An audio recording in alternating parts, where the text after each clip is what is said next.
నిన్న ముఖ్యమంత్రి రేవంత్ రెడ్డి గారు సిరిసిల్లాకి తన ఎన్నికల ప్రచారంలో భాగంగా వచ్చినప్పుడు నేను ఈ ప్రాంత శాసనసభ్యుడిగా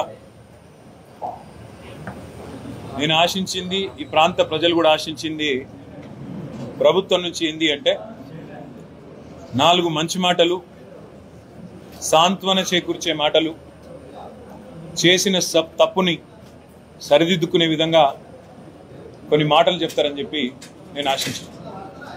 కానీ ఈ ముఖ్యమంత్రి వైఖరి గత 4.5 నెలలుగా ఒక్క మాటలో చెప్పాలంటే చిల్లర మాటలు, ఉద్దేర పనులు, అది తప్ప చేసిందేమీ లేదు. ఇవాళ నిజంగా రాష్ట్రం పరిస్థితి ఎట్లా ఉంది అంటే ఒక పిచ్చోడి చేతిలో రాయి పెట్టినట్టుగా ఇవాళ నాకైతే అనిపిస్తూ ఉంది. ఎందుకంటే కేసీఆర్ గారు ఏం చేస్తే దానికి నేను ఉల్టా చేయాలి అనే ఒకే ఒక్క ఆలోచనలో రేవంత్ రెడ్డి గారు ఇవాళ రాష్ట్రాన్ని నడిపిస్తున్న విధానం కనబడతా ఉంది. ముఖ్యంగా కొత్త జిల్లాలు ఏవైతే కేసీఆర్ గారి ప్రభుత్వం ఏర్పాటు చేసిందో, ఈ రాష్ట్రంలో 10 జిల్లాలు ఉన్న తెలంగాణను 33 జిల్లాలు చేసింది కేసీఆర్ ప్రభుత్వం. ప్రజల ఆకాంక్షకు అనుగుణంగా 23 కొత్త జిల్లాలు, అందులో కొన్ని మహానుభావుల పేరిట పెట్టిన జిల్లాలు, ఆసిఫాబాద్ కొమరం జిల్లా, కొమరం భీం లాంటి జిల్లా కానీ, ప్రొఫెసర్ జయశంకర్ గారి పేరిట పెట్టిన జయశంకర్ భూపాలపల్లి జిల్లా కానీ, వీటిలో మచ్చుకు 2 నేను చెప్పినవి. అదేవిధంగా మొదట కొన్ని జిల్లాలు ఏర్పాటు చేసిన తర్వాత స్థానిక ప్రజలు, స్థానిక నాయకులు ఐకమత్యంతో పోరాడి సాధించుకున్న జిల్లాలు మరికొన్ని ఉన్నాయి. అందులో మన రాజన్న సిరిసిల్ల జిల్లా కూడా అందులో ముఖ్యమైనది. ముఖ్యంగా ఉమ్మడి కరీంనగర్ జిల్లాలో 4 జిల్లాలు, కొత్తగా పెద్దపల్లి, జగిత్యాల, అదేవిధంగా రాజన్న సిరిసిల్ల. ఆనాడు రాజన్న సిరిసిల్ల జిల్లా కోసం ప్రభుత్వం మీద పోరాటం చేసి మాతో ఆనాడు పోరాడి జిల్లాని సాధించుకున్న వాళ్ళలో ఇక్కడ మా రమాకాంతరావు గారు కూడా ఇక్కడ మీ ముంగటున్నారు. ఆ రోజు ఈ జిల్లాలోని జిల్లా సాధన జేఏసీలో భాగంగా ఇక్కడ న్యాయవాదులు కానీ, అదేవిధంగా ఇతర జర్నలిస్ట్ మిత్రులు కానీ, ఇంకా కొంత ఇక్కడ ప్రజా సంఘాలు కానీ అందరూ కలిసికట్టుగా ఆనాడు చాలా కష్టపడి పోరాటం చేసి జిల్లాను సాధించుకున్నారు. నిన్న వాళ్ళందరూ రేవంత్ రెడ్డి గారి నుంచి ఆశించింది ఏంటంటే మేము రాజన్న సిరిసిల్ల జిల్లాను కొనసాగిస్తాం, కొత్త జిల్లాలను ఇట్లే కొనసాగిస్తాం, అధికార వికేంద్రీకరణ వల్ల, పరిపాలనను వికేంద్రీకరించడం వల్ల ప్రజలకు అధికారులు చేరువైనారు, సంక్షేమ ఫలాలు మంచిగా అందుతున్నాయి, కలెక్టర్లు, జిల్లా స్థాయి అధికారులు అందరూ కూడా ఇక్కడే కొలువు ఉండడం వల్ల, చిన్న జిల్లాలు కావడం వల్ల ప్రజలకు లాభం జరిగింది, నా తప్పు నేను తెలుసుకున్నాను, నాకు బుద్ధి వచ్చింది, చెంపలేసుకుంటున్న జిల్లాలను కొనసాగిస్తున్నా అని చెప్తాడేమో అనుకున్నా. కానీ ఈ ముఖ్యమంత్రి వైఖరి ఎట్లా ఉందంటే కేసీఆర్ ఏం చేస్తే దానికి ఉల్టా చేయాలి. కేసీఆర్ గారు 3,000 కోట్ల రూపాయల బతుకమ్మ చీరల ఆర్డర్లు ఇచ్చినారు, ఇక్కడి బతుకు నిలబెట్టినారు, సిరిసిల్ల నేతన్నల బతుకు నిలబెట్టిండు. నెలకు 15-20 వేల రూపాయలు సంపాదించుకునే విధంగా, గౌరవప్రదంగా జీవించే విధంగా సిరిసిల్ల నేతన్నలకు ఒక గౌరవాన్ని ఇచ్చింది కేసీఆర్ ప్రభుత్వం. ఇవాళ రేవంత్ రెడ్డి గారు వచ్చిన తర్వాత రంజాన్ తోఫా కట్టు, క్రిస్మస్ కానుక కట్టు, బతుకమ్మ చీర కట్టు, అంటే కేసీఆర్ ఏం చేస్తే దానికి ఉల్టా చేయాలి. కేసీఆర్ గారు 125 ఫీట్ల అంబేద్కర్ విగ్రహాన్ని, ప్రపంచంలోనే అతిపెద్ద అంబేద్కర్ విగ్రహాన్ని పెడితే దానికి దండేయొద్దు, దాన్ని మొత్తం తాళం పెట్టి ఎవరు కనీస నివాళులు కూడా, గౌరవాన్ని కూడా అర్పించకుండా దాన్ని కూడా మరి ఒక చెరలో పెట్టిన విధంగా డాక్టర్ బాబాసాహెబ్ అంబేద్కర్ విగ్రహాన్ని కూడా అగౌరవపరిచిన మూర్ఖుడు రేవంత్ రెడ్డి. నేను రేవంత్ రెడ్డి గారికి ఒకటే విజ్ఞప్తి చేస్తా ఉన్నా, నీ ప్రభుత్వానికి చిత్తశుద్ధి ఉంటే, నీ కాంగ్రెస్ పార్టీ నాయకులు, రాజన్న సిరిసిల్ల జిల్లాలో మాట్లాడుతున్న నాయకులు కూడా మీకు చిత్తశుద్ధి ఉంటే నేను మిమ్మల్ని ఒకటే అడుగుతా ఉన్నా, కొత్త జిల్లాలు ఏవైతే తెలంగాణ ప్రభుత్వం కేసీఆర్ గారి నాయకత్వంలో ఏర్పాటు చేసిందో వీటిని ఖచ్చితంగా కొనసాగించాలి. కొనసాగించకపోతే తిరిగి ప్రజా ఉద్యమం తప్పదు, దానికి ఈసారి బీఆర్ఎస్ పార్టీ నాయకత్వం వహిస్తుందనే మాట కూడా నేను వారిని హెచ్చరిస్తా ఉన్నాను.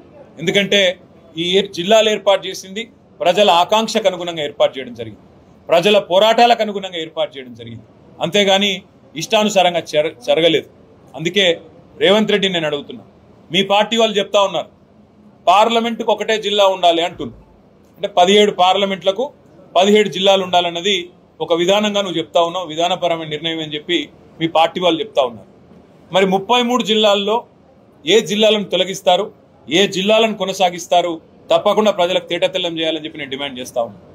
కరీంనగర్ పార్లమెంట్ పరిధిలో ఇవాళ కరీంనగర్ జిల్లా ఉంది, రాజన్న సిరిసిల్ల జిల్లా ఉంది. మరి దేన్ని కొనసాగిస్తారు, దేన్ని తీసేస్తారు చెప్పాలా రేవంత్ రెడ్డి అని చెప్పి నేను డిమాండ్ చేస్తా ఉన్నా. రాజన్న సిరిసిల్ల జిల్లా తీసేస్తావా లేదా కరీంనగర్ జిల్లా ఎత్తేస్తావా చెప్పాలా. నిజామాబాద్ జిల్లా పరిధిలో, నిజామాబాద్ పార్లమెంట్ పరిధిలో జగిత్యాల జిల్లా ఉంది, అదేవిధంగా నిజామాబాద్ జిల్లా ఉంది. దీన్ని కొనసాగిస్తావు, దేన్ని ఉంచుతావు చెప్పాలా రేవంత్ రెడ్డి అని నేను డిమాండ్ చేస్తా ఉన్నా. పెద్దపల్లి పార్లమెంట్ పరిధిలో పెద్దపల్లి జిల్లా ఉంది, అదేవిధంగా మంచిర్యాల జిల్లా ఉంది. మరి మంచిర్యాలను తీసేస్తావా, పెద్దపల్లిని తీసేస్తావా చెప్పాలా రేవంత్ రెడ్డి అని నేను డిమాండ్ చేస్తా ఉన్నా. ఆదిలాబాద్ పార్లమెంట్ పరిధిలో 3 జిల్లాలు ఉన్నాయి. ఆదిలాబాద్ ఉన్నది, ఆసిఫాబాద్ కొమరం భీం ఉన్నది, నిర్మల్ జిల్లా ఉన్నది. మరి ఏ 2 జిల్లాలు ఎత్తేస్తావు రేవంత్ రెడ్డి? ఆ జిల్లా ప్రజలకు దమ్ముంటే చెప్పు. నేను ఉత్తగానే అంటలేను. ఇవాళ తెలంగాణలో పరిపాలన పిచ్చోడి చేతిలో రాయిలాగా మారింది. ఎవరైనా కొత్తగా ఏమైనా యాడ్ చేయాలని చూడాలా, కొత్తగా వికేంద్రీకరించాలని చూడాలా, కొత్త డివిజన్లు ఏర్పాటు చేయాలి, కొత్త మండలాలు ఏర్పాటు చేయాలి, కొత్త మున్సిపాలిటీలు ఏర్పాటు చేయాలి. పెరుగుతున్న జనాభా, పెరుగుతున్న అవసరాలు, ప్రజల ఆకాంక్షలు, వాటికి అనుగుణంగా పరిపాలనను వికేంద్రీకరించాలి. కానీ ఇలా పిచ్చోడి చేతిలో రాయిలాగా, ఒక తుగ్లక్ పాలనలాగా రేవంత్ రెడ్డి ఉన్న వాటిని తీసేస్తా అనే ఒక మాట ఏదైతే మాట్లాడుతున్నాడో ఇది నిజంగా కూడా చాలా చాలా దారుణం. దీన్ని అన్ని జిల్లాల ప్రజలు కూడా గ్రహించాలని చెప్పి కూడా నేను కోరుతా ఉన్నా. రాజన్న సిరిసిల్ల జిల్లా ప్రజలకు కాంగ్రెస్ పార్టీ స్పష్టత ఇవ్వాలి. అసలు రాజన్న సిరిసిల్ల జిల్లాను కొనసాగిస్తారా, తీసేస్తారా? 33 జిల్లాల్లో 17 జిల్లాలనే చేయదలుచుకుంటే ఏ 16 జిల్లాలు మీరు తీసేస్తారు? నాగర్ కర్నూలు పార్లమెంట్లో 3 జిల్లాలు ఉన్నాయి. నాగర్ కర్నూలు జిల్లా ఉంది, వనపర్తి జిల్లా ఉంది, అదేవిధంగా గద్వాల జిల్లా ఉంది. మరి దేన్ని ఉంచుతారు, దేన్ని తీసేస్తారో తేటతెల్లం చేయాలి ముఖ్యమంత్రి రేవంత్ రెడ్డి, ఆయన కాంగ్రెస్ పార్టీ వాళ్ళు. నేను డిమాండ్ చేస్తా ఉన్నా. ఇంకొక డిమాండ్ కూడా నేను చేస్తా ఉన్నా రాజన్న సిరిసిల్ల వేదికగా. ఇకనైనా చేసిన తప్పుకు చెంపలేసుకోండి, బుద్ధి తెచ్చుకోండి. సిరిసిల్లలో మళ్ళీ నేతన్నల ఆత్మహత్యలు తిరిగి ప్రారంభమైనాయి. ఇప్పటికైనా కొద్దిగా జ్ఞానం తెచ్చుకొని బుద్ధిహీనంగా ప్రవర్తించడం మానుకొని, ఇంకా పిచ్చివాగుడు బాగడం మానుకొని ఇప్పటికైనా మరి నేతన్నలకు తిరిగి ఆర్డర్లు ఇవ్వండి. ఇచ్చి బతుకమ్మ చీరకు మేము 3000 కోట్ల ఆర్డర్లు ఇస్తే 5-6 ఏళ్లలో నీకు దమ్ముంటే 6000 కోట్ల ఆర్డర్లు ఇ. ఇంకా మంచి చీరలు తయారు చేయించు, లేదా కాటన్ పరిశ్రమకు ఊతమిచ్చే విధంగా వ్యవహరించు. అంతేగాని మూర్ఖుడిలాగా ఇవాళ ప్రజల ఉసురు తీసుకునే విధంగా, నేతన్నల ఉసురు తాకే విధంగా ఈ దిక్కుమాలిన రాజకీయాలు చేయవద్దని చెప్పి కూడా రేవంత్ రెడ్డి గారికి నేను విజ్ఞప్తి చేస్తా ఉన్నా. నేను కాంగ్రెస్ ప్రభుత్వాన్ని డిమాండ్ చేస్తా ఉన్నా. మీ వైఖరి ఏంది అసలు? నేత కార్మికులను ఆదుకుంటారా, లేకపోతే వాళ్ళు చస్తా ఉంటే చూస్తా ఊరుకుంటారా చెప్పాలని చెప్పి కూడా నేను డిమాండ్ చేస్తా ఉన్నా. నిన్న మేము ఊహించింది, ఆశించింది ఈ ప్రాంతంలో ప్రజలకు సాంత్వన చేకూర్చే మాటలు. నిన్న మొన్నటిదాకా తంగళ్లపల్లి బ్రిడ్జ్ కింద నీళ్లు కనబడుతుండే, మంచిగా గోదావరి నీళ్లు. ఇలా మాయమైన రేవంత్ రెడ్డి వచ్చినాక దాన్ని ఏం చేస్తావో చెప్పవు. ఇక్కడికి వచ్చినావు, మరి ఇక్కడ బోర్లు ఎత్తిపోతున్నాయి. మళ్ళీ ప్రజలు గొంతెండి నీళ్ల కోసం అలమటిస్తా ఉన్నారు. రైతుల పంటలు ఎండిపోతా ఉన్నాయి. దాని మీద ఒక్క మాట మాట్లాడలేదు. ఇట్లాంటి సిగ్గుమాలిన ప్రభుత్వం, ఇట్లాంటి తుగ్లక్ పాలన ఇవాళ ప్రజలు చూసి అసహించుకుంటా ఉన్నారు, నవ్వుకుంటా ఉన్నారు. నువ్వు చెప్పే అబద్ధాలు, అసత్యాలు ప్రజలు ఇవాళ చీత్కరించుకుంటా ఉన్నారు. 6 గ్యారంటీల్లో 5 అమలు చేసినా అని సిగ్గు లేకుండా నువ్వు బొంకుతుంటే, హోర్డింగ్లలో పెట్టుకుంటే ప్రజలు ఇవాళ నవ్వుకుంటున్నారు, చీత్కరించుకుంటా ఉన్నారు. ఎందుకంటే ప్రజలందరూ ఎక్స్పెక్ట్ చేసినారు. 2 లక్షల రుణమాఫీ అన్నావు, 2500 ప్రతి మహిళకు, 1,67,00,000 మందికి ఇస్తానన్నావు.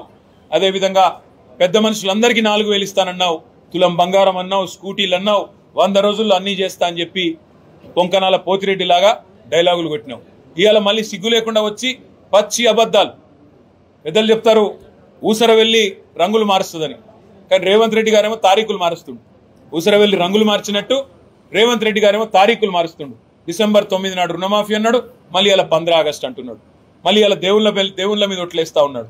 నేను రేవంత్ రెడ్డి గారిని అడుగుతా ఉన్నా, నిజంగా నీ పార్టీకి చిత్తశుద్ధి ఉంటే, నీ పార్టీకి నిజాయితీ ఉంటే మొన్న ఇచ్చిన వాగ్దానాలకే దిక్కులేదు, కాంగ్రెస్ 6 గ్యారంటీలకే దిక్కులేదు, మళ్ళీ ఇప్పుడు కొత్తగా ఇంకో 5 గ్యారంటీలు అని చెప్పి పార్లమెంట్ ఎన్నికల కోసం ఆడుతున్న మోసం డ్రామా ఏదైతే ఉన్నదో ఇది ప్రజలు గ్రహించిండ్రు. నీ పార్టీకి బుద్ధి చెప్తారు. నువ్వు ఇప్పటికైనా నిజాయితీగా చెప్పు. జిల్లాలు ఎన్నుంచుతావు? బతుకమ్మ చీరల ఆర్డర్లు ఇస్తావా ఇయ్యవా? గోదావరి నీళ్లు మళ్ళీ ఈ ప్రాంతానికి ఎట్లా తీసుకొస్తావు? కాళేశ్వరంలో ఉన్న మేడిగడ్డ చిన్న రిపేర్ బరాజులో ఎప్పుడు చేస్తావు? ఎప్పటి లోపల పూర్తి చేస్తావు? రైతులు అడుగుతున్నారు, నేతన్నలు అడుగుతున్నారు, జిల్లా కోసం పోరాడిన ప్రజలు అడుగుతున్నారు. వీటికి నిజాయితీగా సమాధానం చెప్పు. లేకపోతే మే 13 నాడు నీకు తప్పకుండా సిరిసిల్ల ప్రజలు, కరీంనగర్ ప్రజలు, తెలంగాణ ప్రజలు బుద్ధి చెప్తారని చెప్పి కూడా కాంగ్రెస్ పార్టీకి నేను హెచ్చరిస్తూ, ఇకనైనా నిజాయితీగా పనిచేసే ఒక గుణం అలవర్చుకోండి, ప్రజాస్వామికంగా పనిచేసే గుణం అలవర్చుకోండి అని చెప్పి కూడా వారికి హితవు పలుకుతూ మీ అందరికీ కూడా ధన్యవాదాలు. Thank you. అందరికీ నమస్కారం.